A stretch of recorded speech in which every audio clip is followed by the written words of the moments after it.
Hi, I'm Cameron. And I'm Hayden. And this is... Until the End of Crime.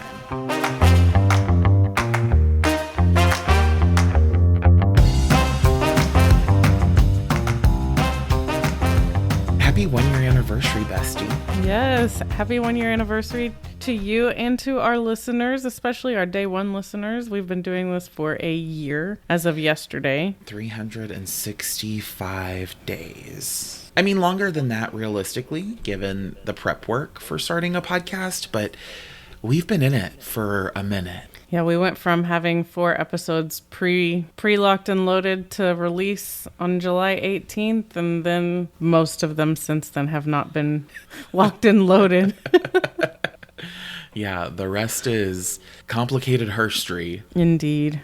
But yeah, I'm really proud of us that we've been doing this for a year. We've done some really cool cases. We've done a lot of... I feel like we've got to talk about a lot of cases that maybe we weren't as familiar with. Exploring new ideas, learning how to do a podcast has been kind of a wild ride. Yeah. And, you know, one of the things that's incredibly apparent doing a 1 year look back is that we're still learning. There are still things that we are correcting and fixing and managing. And I'm really grateful that everyone has stuck around through bad audio days and missed postings and kind of the rigmarole of doing this. We changed our release day from Thursdays to Tuesdays. Changed cover art. We rebranded entirely. Yeah. Thank you to Sienna, who helped us build out this brand. Yeah. We started a Patreon. We have encouraged you to tell people about the podcast, and you have obliged because we see it in our numbers. We see new people coming in and downloading episodes all the way back to episode 1. Episode 1, our most streamed, played, downloaded episode. Yeah, I don't know that that's the place to start, but I guess you would start at 1. Yeah, what have been our biggest hits? Oh, Maria Gonzalez Angulo. That one was one of our most downloaded. Yeah, that one's very good. I can understand why it's been downloaded so many times. On social media, Junko Furuta gets a lot of attention still. Not necessarily in the downloads, but we get a lot of interaction with that post on social media. Yeah, people, I guess they want to know more about Junko Furuta.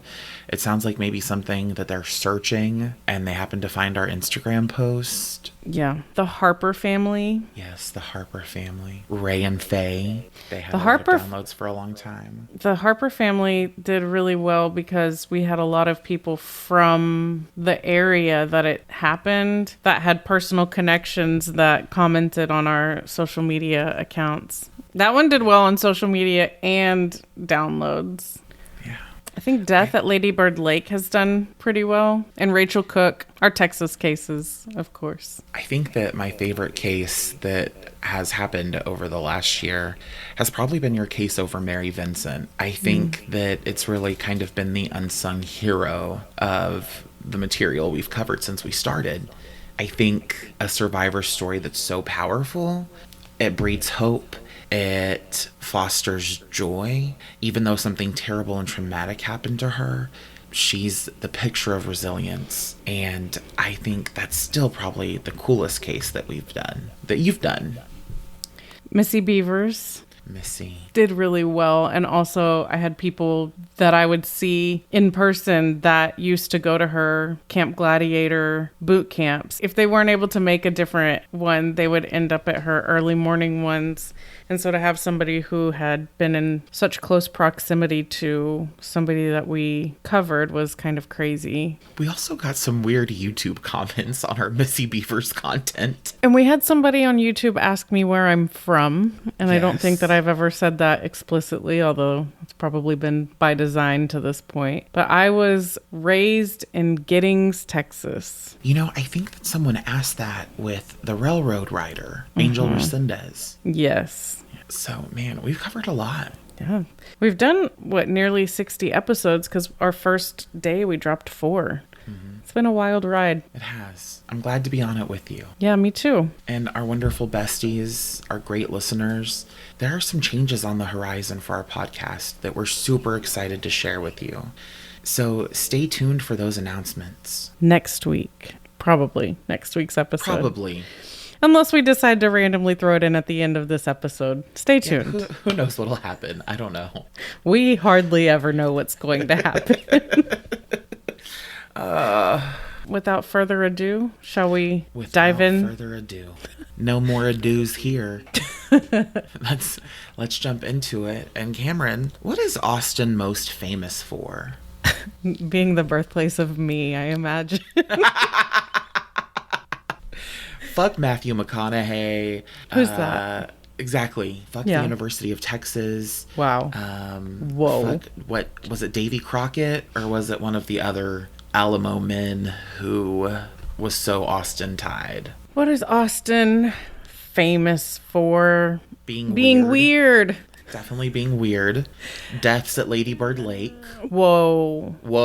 That's not what Austin is famous for. Austin is famous for being the live music capital of the world, hosting Austin City Limits, ACL, South by Southwest. Yes.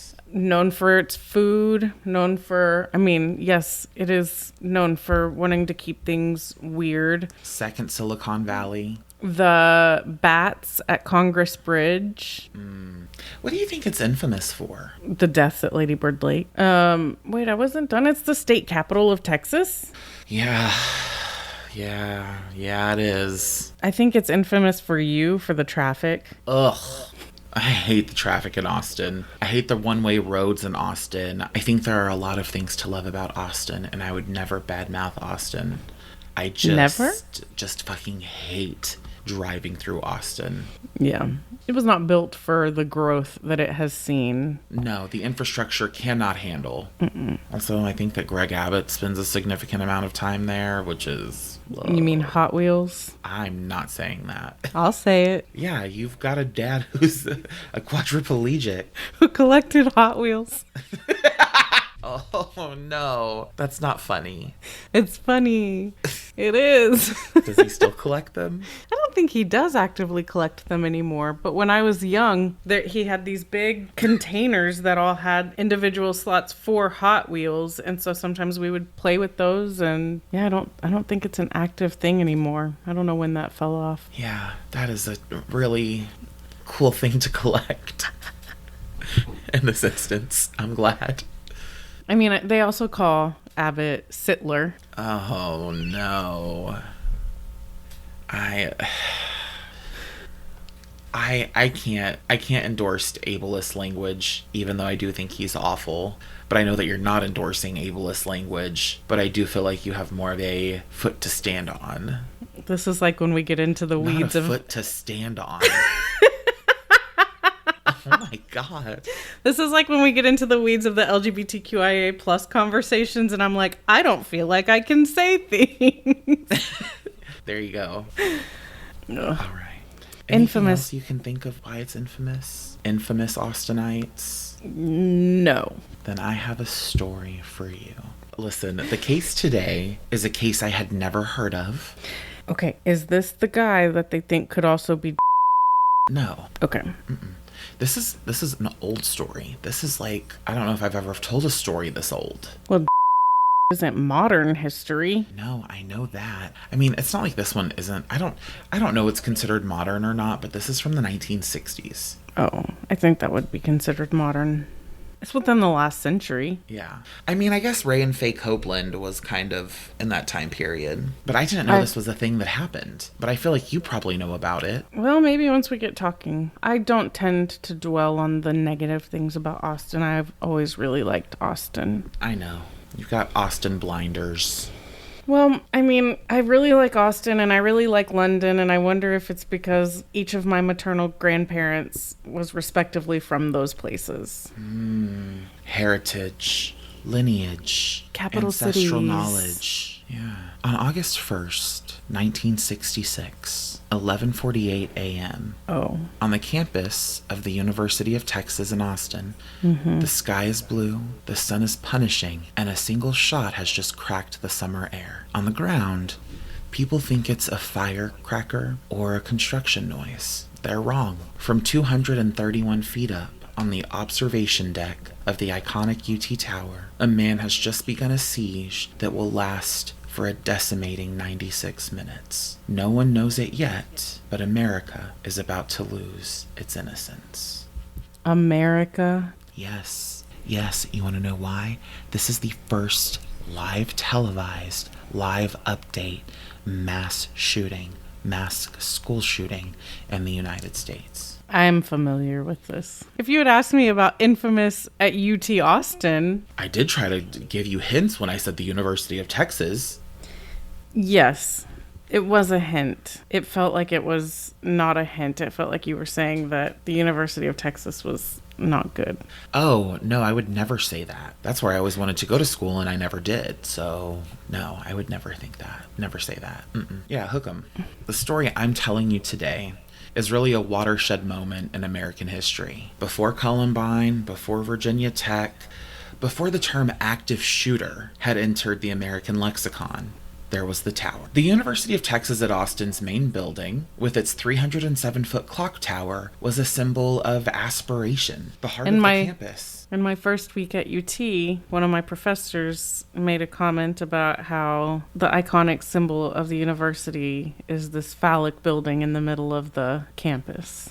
Yeah. He also showed us this artist that would take photographs. We saw the photographs, but some of them, the one that really stuck with me all these years later, 18 years later, is the one where it was of a knife being inserted into the tip of a penis.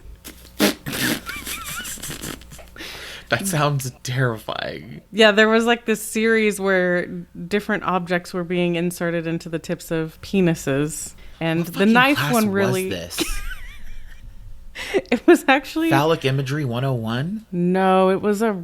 Oh, what was it? It was an English class. It was a writing class. It was... See, this is why. This is why there are all of these, like, weird racism. Let's be honest. Racism, bigotry is why there's anti-DEI efforts. But I hear that there's just a class where you keep seeing pictures of shit getting dipped into penis holes.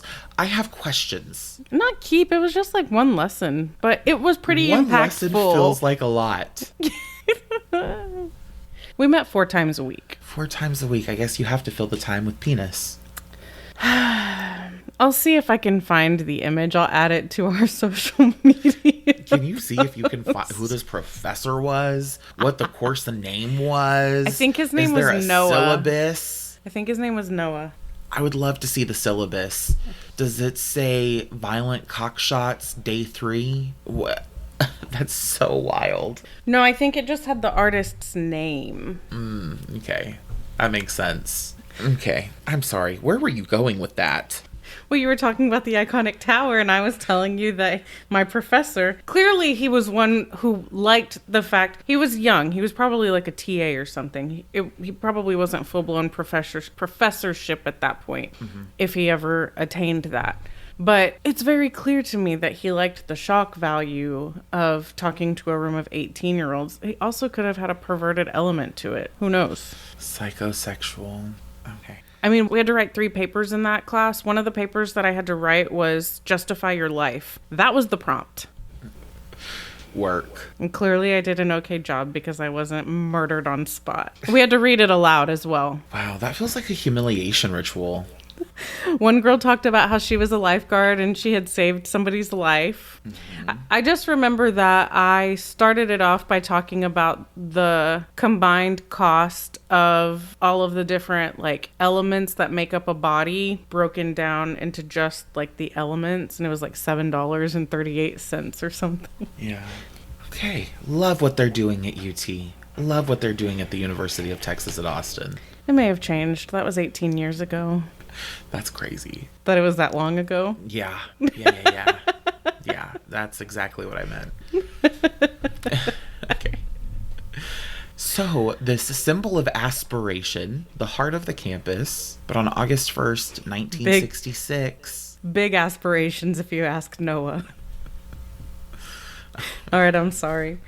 August 1st, 1966. It became a sniper's perch. Again, for 96 terrifying minutes. A 25-year-old architectural engineering student and a Marine, named Charles Whitman, held the campus hostage. Would you care to explain the clarification that you just made? Sure. Have we talked about it before? No, I would have edited it out. There's no such thing as an ex-Marine. You're a Marine forever, till you die. Semper Fi. Marine. No such thing as a former Marine. Once a Marine, always a Marine. There you go. If you ask my ex. There are some Marines who have done some pretty crazy violent shit. I know. Charles Whitman held the campus hostage, firing with chilling precision. By the time he was killed by police, he had murdered 16 people and wounded more than 30. This total includes his wife and mother, whom he killed hours before his public assault. This was one of the first mass murders to unfold live in the era of mass media. Broadcast on radio and television as it happened, it left a city traumatized and a nation asking a question it had never truly had to confront on this scale before. Why? Did you say how old he was? 25. I want to be careful in how I tell this story. I think it's important that we be unflinching with the facts to tell the truth as it is. But I really want to be deeply respectful to the lives that were shattered. For decades, the focus of this case has been on Charles Whitman. Newspapers over the course of history have dedicated many columns to analyzing Whitman, his behavior, his motivations, but so few for those who perished.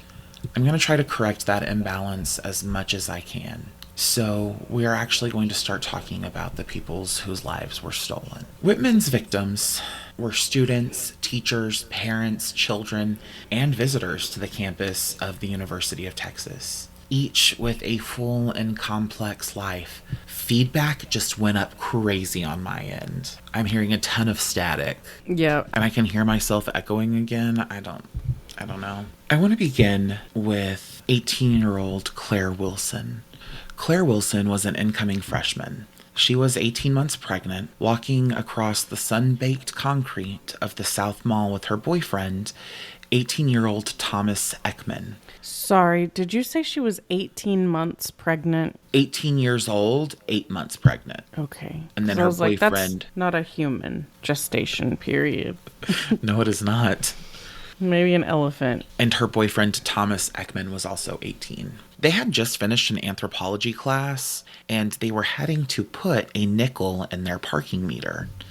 A mundane moment on a hot summer day. At 11:47 a.m., Charles Whitman fired his first shot from the tower. The bullet, from a 6mm Remington rifle, traveled hundreds of yards and struck Claire in her abdomen. It pierced the skull of her unborn son, killing him instantly. Claire collapsed. She later recalled the sensation as a, quote, huge shock, just a jolt, thinking she had stepped on an electric wire. Tom Eckman, her boyfriend, knelt to help her, managing to say, "Baby, what's wrong?" before a second shot hit him in the chest, killing him almost immediately. For the next 90 minutes, Claire lay on the scorching concrete, which reached temperatures over 100 degrees Fahrenheit. It just came back super loud. Mm-hmm. What is going on? I don't know. Listeners, we're having a little bit of issues with our audio right now. So if you're hearing that, then just so you know, we're not sure what's going on or how to fix it. No idea. Temperatures over 100 degrees Fahrenheit. Bleeding profusely next to the body of her boyfriend. She recalled hearing someone yell that they had to get help for the pregnant woman, only for another voice to reply, "No, we have to get the ones there's hope for." She felt herself melting from the blood loss, convinced she was dying. Before Whitman ever fired on the mall, the killing had already begun inside the tower itself. A family from Texarkana, the Gabours and the Lamports, was on vacation, heading to a football game in Houston. They decided to visit the observation deck for a panoramic view of Austin. Around 11:45 a.m., as they climbed the final flight of stairs from the 27th to the 28th floor, they noticed a desk blocking the doorway. The two teenage boys, 19-year-old Mike and 16-year-old Mark Gabour, squeezed past, thinking the deck was being cleaned. Whitman ran towards them, firing a sawed-off shotgun at close range. Mark Gabour was struck in the head and died instantly. His aunt, 45-year-old Marguerite Lamport, was hit in the chest and also killed on the spot. Mike and his mother, Mary Gabour, were both severely wounded by the shotgun blast. The family's patriarchs, M.J. Gabour and William Lamport, who had been further down the stairs, escaped injury and ran for help. The first person Whitman encountered upon reaching the 28th floor was the receptionist, 51-year-old Edna Townsley. She was minutes from her lunch break, covering a shift for a friend on vacation. Whitman bludgeoned her with his rifle butt and then shot her in the head, killing her and hiding her body behind a couch. Once Whitman began firing from the deck, the campus in the busy commercial street known as the Drag became a killing field. Was it still known as the Drag when you were there? Yeah, it's still the Drag. Can you tell us a little bit about anything that would give us context as to what this might have looked like? Like the Drag specifically? The Drag, the bell tower. Yeah, so on the Drag, it's kind of where West Campus starts, which is where all of the Greek houses, not all, but a lot of the Greek houses are. It's technically, I think, not on the campus, but it's where students that are not living on campus that are involved in Greek life live. And the Drag itself has shops and restaurants and the university co-op, which is where you go to get your textbooks and probably anything that you could even think of in burnt orange and white. Where the tower is maybe walking distance 1 block from the Drag. If you were just going to do a straight line from the tower to that road, the Guadalupe Road. I'm pretty sure it's Guadalupe Road, which is where the Drag is located. I don't know that I'm able to better contextualize that, but that's the proximity. Sorry, talking about this, and I'm going to try to remember to bring this up at the end because I don't really want to go off into this, but it reminds me of the time that a kid brought a gun to campus when I was attending. Really, Molly? So I've been kind of like remembering that as you've been talking. So that's, I don't know, a little bit of a distraction for me. Yeah, you definitely gave us more context than what we had. And so I also feel like I kind of have a better understanding of where those things are because even though I was never a student there, I've been there for speech and debate things. And I remember seeing the Greek housing, and I know what you're talking about with the co-op. And so I feel like I'm a little more oriented. Hayden, speech and debate things, you stayed in West Campus for cheer camp. Oh, there you go. Perfect. It was perfect. It was a perfect experience. There was nothing ever more perfect in my life. Perfection. From start to finish, my experience there was perfection. That's when I knew I was at the beginning of the end. That's when I knew education was just, it just wasn't going to work. Not anymore. All that to say, always loved my students. Never had issues with my students. Yeah. Never ever about kids. I agree. 33-year-old Robert Hamilton Boyer was an up-and-coming mathematician, which feels like such a weird thing to say, but that's the truth. Days away from moving to England for a new teaching post at the University of Liverpool to join his pregnant wife and 2 children. He was struck in the lower back and was one of the first casualties on the mall. He was pronounced dead on arrival at Brackenridge Hospital at 12:12 p.m. 22-year-old Thomas Ashton was a recent honors graduate from USC and a Peace Corps volunteer. Inspired by the assassination... I'm sorry, the what? Assassination? Elijah with the Z? I saw a meme today that said, there is nothing funnier than a friend mispronouncing a word. There is no joke that is funnier than a friend mispronouncing a word, and then you bring me assassination. I thought the same thing when you said professor earlier. What was the one that really tripped me up? I don't know. Conjecture. Conjecture. Clearly, I don't know. I got fucked up with Barry, spelling Barry, Berri. No, it wasn't Nope. Barry that I struggled with. Peel. Peel, Peel, Peel. Sorry. That's going to raise my blood pressure. Yeah, besties, if you needed to know why we had to skip a week, I was having some real serious issues this week. Not real serious, sorry. Not like I was at death's door or anything, but I had a lot going on. Last weekend and this week. So, inspired by the assassination of President Kennedy, he had chosen service over law school and was at UT studying Persian for an upcoming assignment in Iran. Around 11:50 a.m., as he walked to a volunteer luncheon, he saw people falling. Before he could react, a bullet pierced his chest. He died at the hospital. The toll grew with sickening speed. Paul Sonntag and Claudia Rutt, both 18 and recent high school graduates, were shot and killed while hiding behind a construction barrier. 17-year-old Karen Griffith, a student at the high school where Whitman's wife taught biology, was shot in the chest and died 7 days later. Roy Schmidt, a 29-year-old city electrician, was killed while taking cover behind his truck. Harry Walchuk, a 38-year-old doctoral student and father of 6, was shot and killed on Guadalupe Street. 24-year-old Thomas Karr was shot in the spine as he rushed to help Karen Griffith. 17-year-old Karen Griffith, a student at the high school where Whitman's wife taught biology, shot in the chest. And then there was the law enforcement response. 23-year-old Austin police officer Billy Paul Speed, a husband and father who had been on the force for just 13 months, was one of the first officers to arrive. He took cover behind a columned stone wall on the South Mall, and at 12:08 p.m., Whitman fired a single precise shot through a 6-inch gap between the columns, striking Officer Speed in the chest and killing him.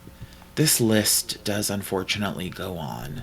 And it takes a special person to enlist in the Marine Corps because they're first in. They're first on the line.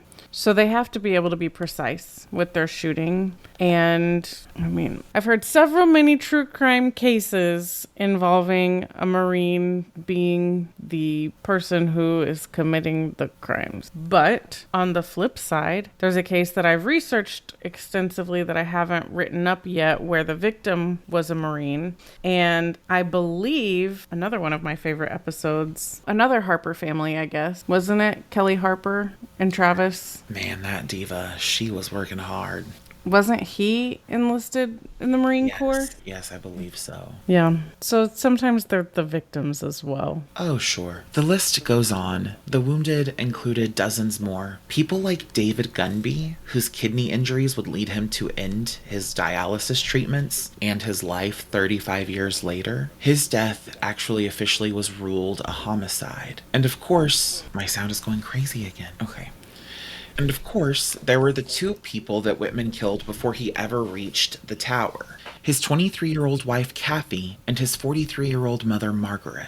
We're going to include a list of the victims in the show notes for everyone, just so that we do have the opportunity to remember them and honor them.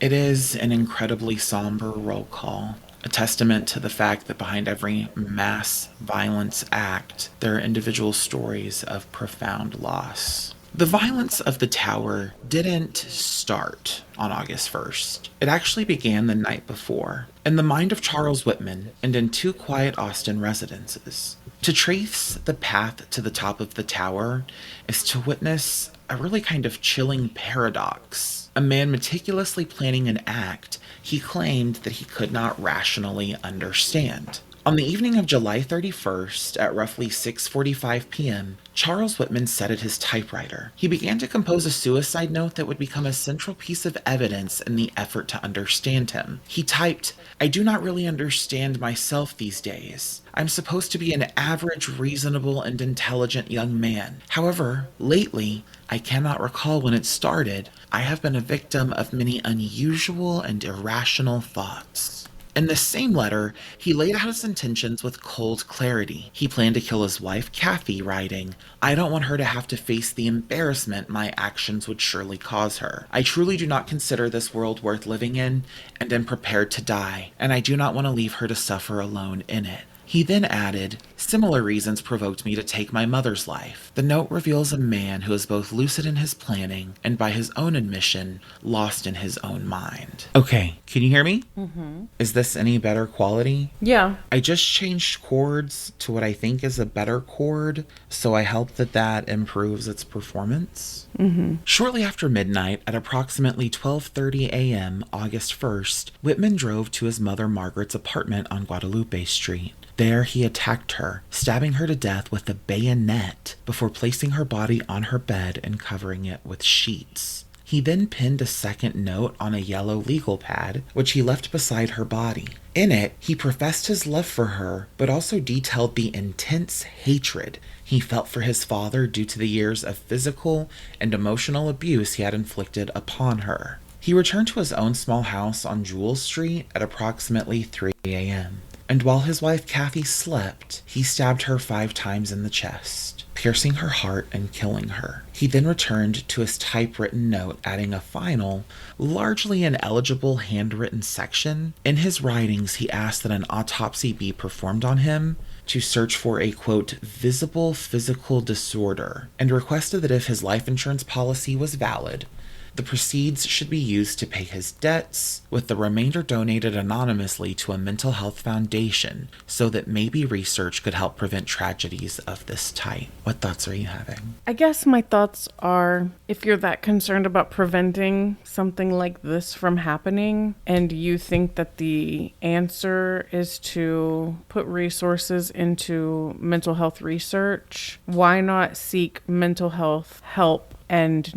not perpetrate this, quote, tragedy? Yeah. I don't buy it, but I also feel like there are things that he has written that are, I guess, kind of red flags for me. So him talking about he's supposed to be, what did he say, a normal or an average guy? Average and intelligent. Sure. So I think average and normal, these ideas that are probably particularly prevalent as the expectation in the 60s, they're dangerous because they don't allow for you to be your own person if you're always trying to fit some mold. I think that that's why people are uncomfortable coming out or being not white. Not uncomfortable, but you know what I mean? It wasn't safe because when we're talking average in the 60s, it's exclusionary language. Right. And then he also is talking about wanting there to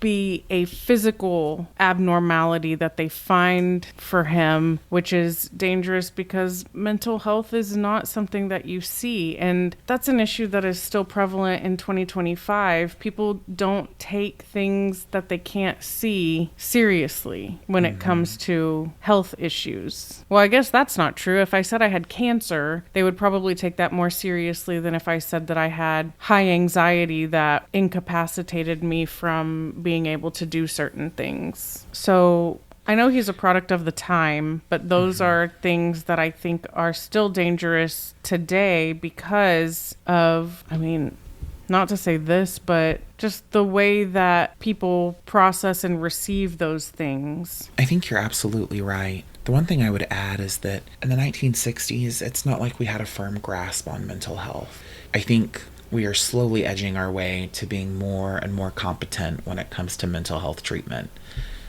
I find it surprising what he was saying about funding mental health research. He didn't say funding mental health research. That was a paraphrase. Rather, to fund whatever research was necessary to stop or prevent tragedies like this in the future. So I'm the one who said mental health foundation. Okay. But he wanted it to go to any foundation that could potentially help alleviate these issues. Okay. I don't even know if the term mental health was being used at that time. Right, probably not. The hours between the murders and the tower assault were not spent in a frenzy, but in methodical, deliberate preparation for an extended siege. Whitman went to several stores, purchasing more guns and hundreds of rounds of ammunition. adding to an already substantial arsenal. He packed a large green footlocker with an astonishing array of equipment. The weapons included a Remington 700 ADL 6mm bolt-actioned rifle with a 4x scope, a .35 caliber Remington Model 141 pump-action rifle, a Universal M1 carbine, a 12-gauge Sears Model 60 semi-automatic shotgun with a barrel sawed off, a .357 Magnum Smith & Wesson Model 19 revolver, a 9mm Luger P08 pistol, a 25 ACP Gillespie Brescia pistol. He also packed a machete, knives, a hatchet, though these were never used. Alongside the weapons... So all of these guns, as a European resident, I don't understand much about them. Other than that's a lot. That's a lot of guns. Yeah. He also had over 700 rounds of ammunition. He had food, water, coffee, Dexedrine pills, Excedrin, deodorant, and a transistor radio, presumably so he could listen to the news coverage of his own attack. Deodorant is that's weird.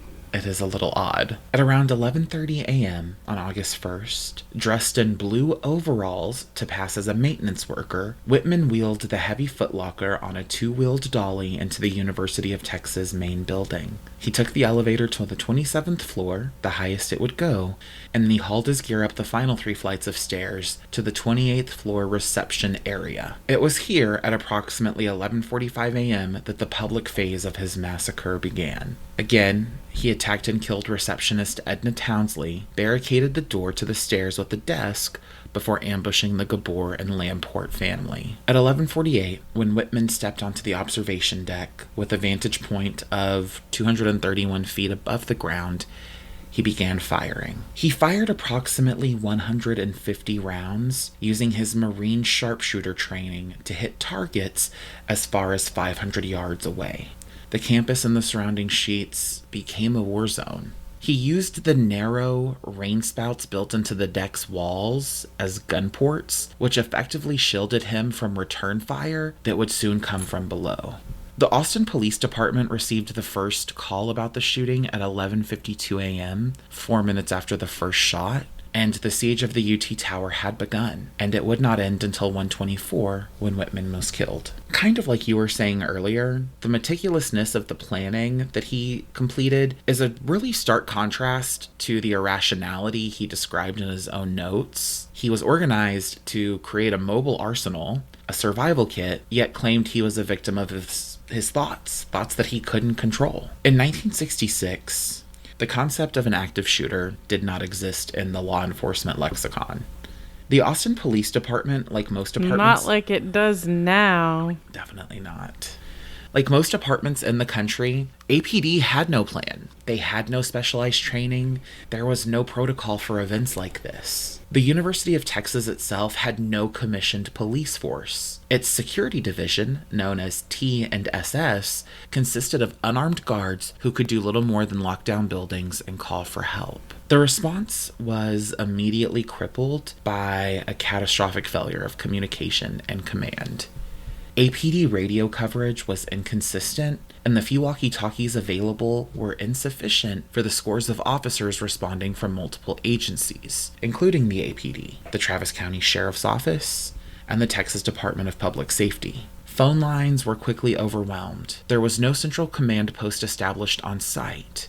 APD Chief Robert Miles was at Brackenridge Hospital, where the wounded were being taken, not on campus coordinating the response. His own assessment of the situation was telling. Quote, "In a situation like this, it all depended on independent action by officers. It was, as Officer Ramiro Martinez later described it, quote, total chaos and, quote, every man for himself." Compounding the lack of strategy was a lack of firepower. The responding officers were primarily armed with .38 caliber revolvers and some shotguns, and they were no match for Whitman's high-powered scoped rifle that could strike with lethal accuracy from hundreds of yards away. One of the really interesting things about the UT Austin Watchtower case is the civilian response. Armed civilians spontaneously joined the fight on this campus. Alerted by live radio reports and the sound of gunfires across the city, dozens of ordinary citizens, students, shopkeepers, residents, retrieved their personal hunting rifles and began returning fire from the ground. This ad hoc militia created a suppressive fire that was credited by many, including police, with pinning Whitman down. It forced him to abandon firing over the low walls of the observation deck and instead shoot through the narrow, restrictive rain spouts, limiting his field of fire and likely reducing the number of casualties. This civilian intervention was not without its dangers. Governor John Connolly later commented that the hail of bullets from the ground also impeded the progress of police officers, who had taken cover from friendly fire as well as from the sniper. It was chaotic, uncoordinated, and a testament to the desperation of the moment. Very Texas. Very Texas. Very right to bear arms. And helping out and running to meet gunfire with gunfire. Right, feels that's very Texas. Yeah. Yeah. This is not one of them shishty states. Not one of those liberal hellholes. Oh no, this is Texas, the Republic. In all honesty, I do think it's cool how many people so quickly jumped into action. Mm-hmm. It sounds like they did a level of good, but it also sounds like part of what they did impeded the actual work of the police force. But the police force wasn't coordinated, so what fucking difference does it make? I don't know. The resolution to the crisis did not come from a strategic plan handed down from command. It was from independent, courageous decisions of a small, haphazard group of men who decided without orders to go up the tower and confront the killer. Officer Ramiro Ray Martinez, an APD patrolman, was off duty at home when he heard the news reports. He called the station and was told to go to campus to direct traffic, but upon arrival, he saw the duty was already being handled. He made a decision. He ran for the tower, believing the only way to stop the killing was to neutralize the shooter. Officer Houston McCoy, another APD patrolman, was able to reach the main building safely by navigating the campus's network of underground service tunnels guided by a university employee. I didn't know there were underground service tunnels at UT. Yeah, what in the Disney World is going on? And then civilian Alan Crum, a 40-year-old manager of the University Co-op bookstore and a retired Air Force Tell gunner, saw the carnage unfolding outside his shop. Unable to safely return to his store after helping a wounded teenager, he proceeded to the tower and offered to help the police. A department safety agent handed him a rifle. As he and Martinez ascended the final stairs, Martinez formally deputized him on the spot. Wild. This small self-assembled team, and this was about 1:24 p.m., this small self-assembled team, which also included APD officer Jerry Day, made their way to the 28th floor, passing the bodies of Whitman's first victims in the stairwell. They forced open the door to the observation deck, which Whitman had barricaded with a dolly. They split up. Martinez and Crum went out to the deck, turning north. McCoy and Day followed, armed with a shotgun. Martinez rounded the northeast corner of the deck and came face to face with Whitman, who was at the other end of the north wall. Martinez fired all 6 rounds from his service revolver. Whitman returned fire, but his shots went high. At that moment, Houston McCoy rounded the northwest corner. He fired 2 blasts from his 12-gauge shotgun. Both hit Whitman in the head and upper body. As Whitman fell, Martinez, in a surge of adrenaline, grabbed the shotgun from McCoy and fired one final shot into Whitman's body at near point-blank range. The 96-minute siege was over. The successful end to the rampage was not a product of the system, but a testament to the courage of the individuals who acted in spite of the system's complete collapse. This ultimately would lead to a change, a catalyst for change in American policing. And in the immediate aftermath, as the city of Austin and the campus of the University of Texas was reeling in shock and grief, the state of Texas began an official search for answers. This was not a typical criminal investigation. The perpetrator was dead, and instead it became one of the first attempts to treat an act of mass violence not just as a crime, but a public health crisis. On August 4th, just 3 days after the shooting, Governor John Connolly established a special fact-finding committee which would become known as the Connolly Commission. The commission was comprised of a 32-member team of medical and psychiatric experts, neurosurgeons, and pathologists, led by the staff from the University of Texas MD Anderson Hospital and Tumor Institute. Their mandate was unprecedented for the time: to compile and analyze every piece of available medical, psychological, and biographical information related to Charles Whitman. The goal, as stated by Governor Connolly, was to produce a study that might, quote, aid in anticipating or preventing similar events in the future. Now we're 80 years in the future, not 80. 30 plus 20, 50 years in the future. I don't know. This 65. math is getting me. 65 years in the future, and we have the evidence. Well, we know how to prevent these things. Not 65, 61. No, 59. What year was it? 66? Mm-hmm. In my head, I decided it was 1960, so that was where I got 65. Yeah, no, 59. Okay. 59 years later, we have a lot of answers to these questions. Doesn't make a shit bit of difference. Instead, we're like, yeah, fuck it, guns. Yeah, we're going to spend a lot of money into training people for these situations, and we're going to teach children when they go to school that they need to learn how to be quiet in an active shooter drill, and we're still going to have people die. Mm-hmm. On those campuses. Fun fact, because the kids over here were asking me about this week. As of December 2024, there were, I want to say 40 school shootings in the U.S. Mm-hmm. And let's just be really clear, they only meet 9 months for the year. Right. At the time, the Connolly Commission was very forward-looking. A preventative focus shifted the entire framework of the investigation away from culpability and more towards a broader understanding of the root causes of such violence. The Commission's final report was entitled The Charles J. Whitman Catastrophe and was delivered on September 8, 1966. It contained several crucial findings that have been debated ever since. The most famous and controversial finding concerned was Whitman's brain.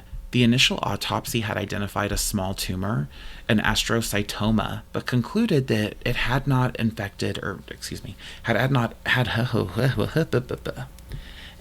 influenced his behavior. The Connolly Commission's team of experts contradicted this. They reclassified the tumor as a glioblastoma, a highly malignant and aggressive type of brain cancer, and stated that it, quote, conceivably could have contributed to his inability to control his motions and actions.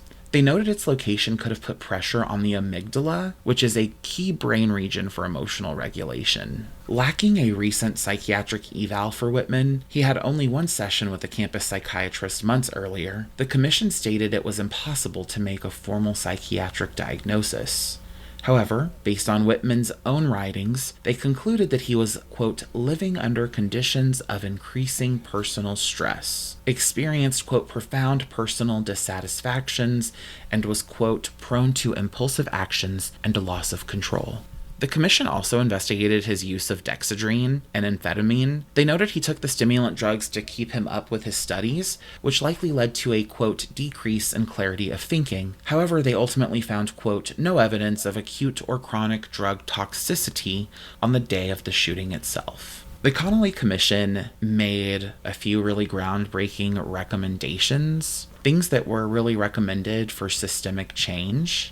And these recommendations kind of served as a blueprint for public health approach to preventing violence. First, the Connolly Commission called for a comprehensive health program for the entire University of Texas system, with a vital mental health component. This included a major expansion and strengthening of student counseling services, recognizing the university setting as a period of immense stress for young people. Second, in a move that predates modern debates about media contagion, the commission recommended a, quote, self-study by the news media to review its role and attitude in disseminating information about acts of violence and to research the potential effects of such coverage on public behavior.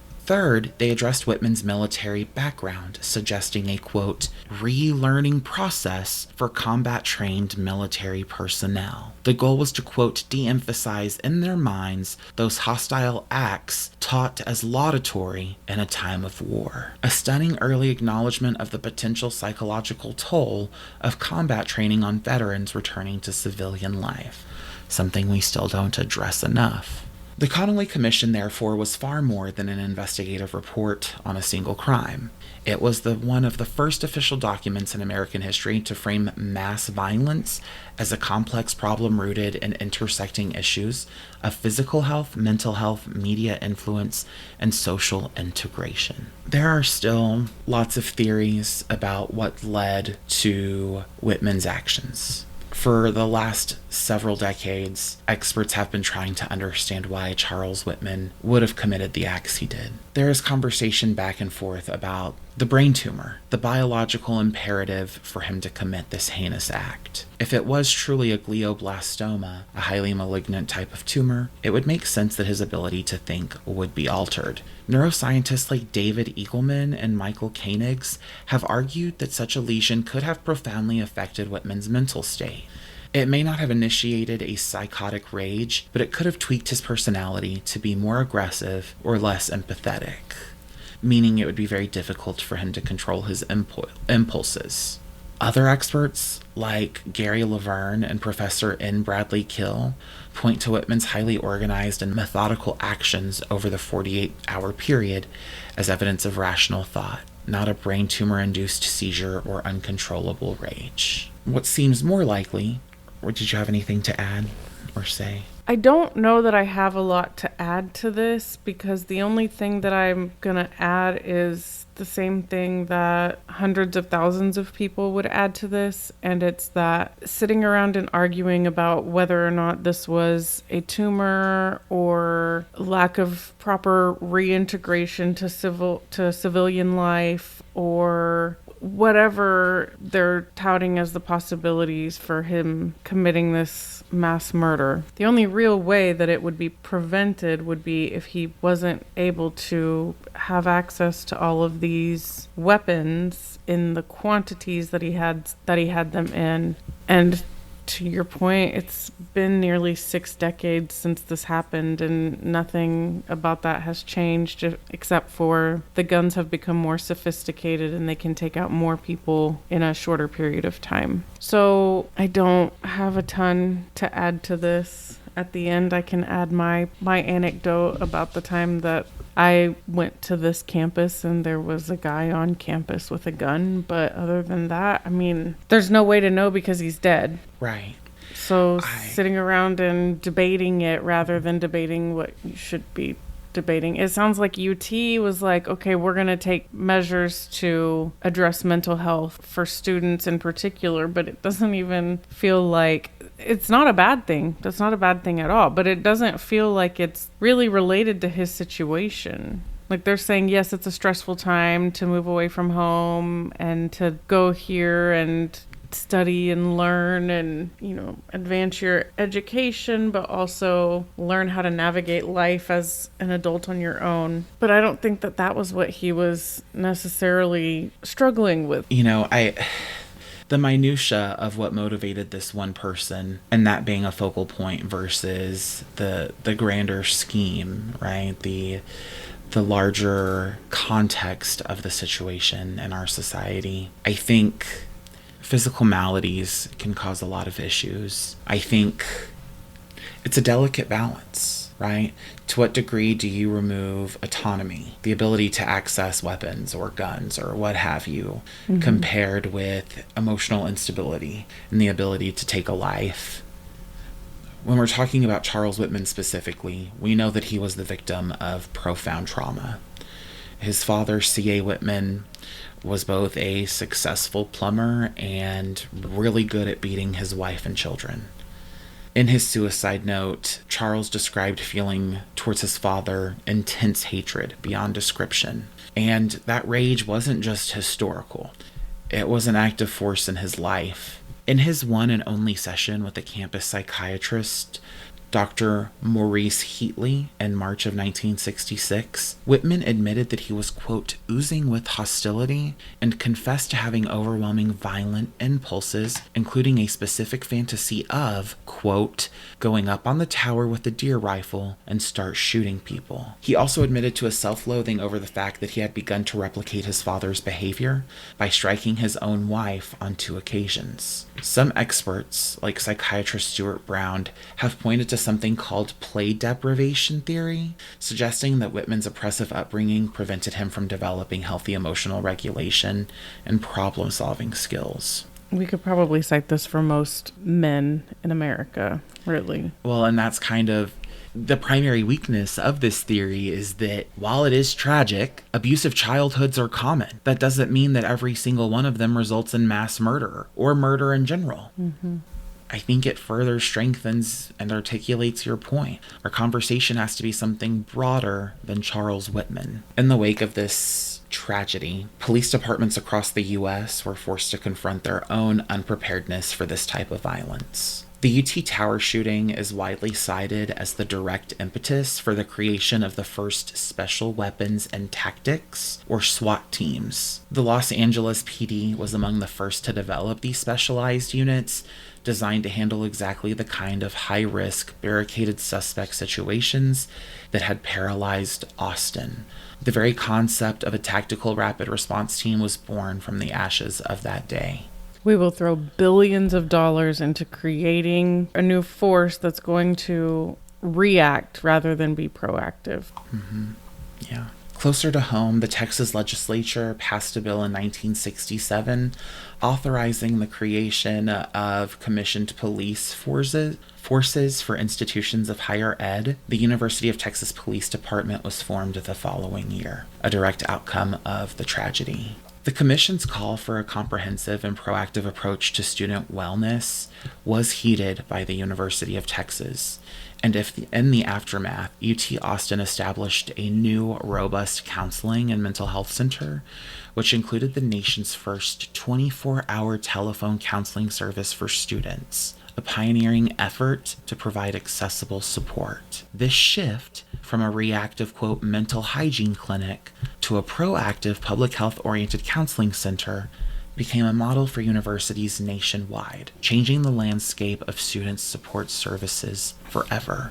The fallout of this terrible tragedy continues to this day. Mass acts of violence have not slowed down. Charles Whitman kind of set the blueprint for this type of American mass violence, especially on campuses. The legacy is deep and dark. The question of what we do next doesn't seem quite so difficult, but rather, will we do it? And that's all I really have for you. Thanks and hook 'em. Hook 'em. It's wild that we're having the same conversations, the same arguments, the same stumbling blocks as we did in the 1960s. Mm-hmm. We've had so much time to get it right, and we still have not gotten it fucking right. But you know why? The NRA?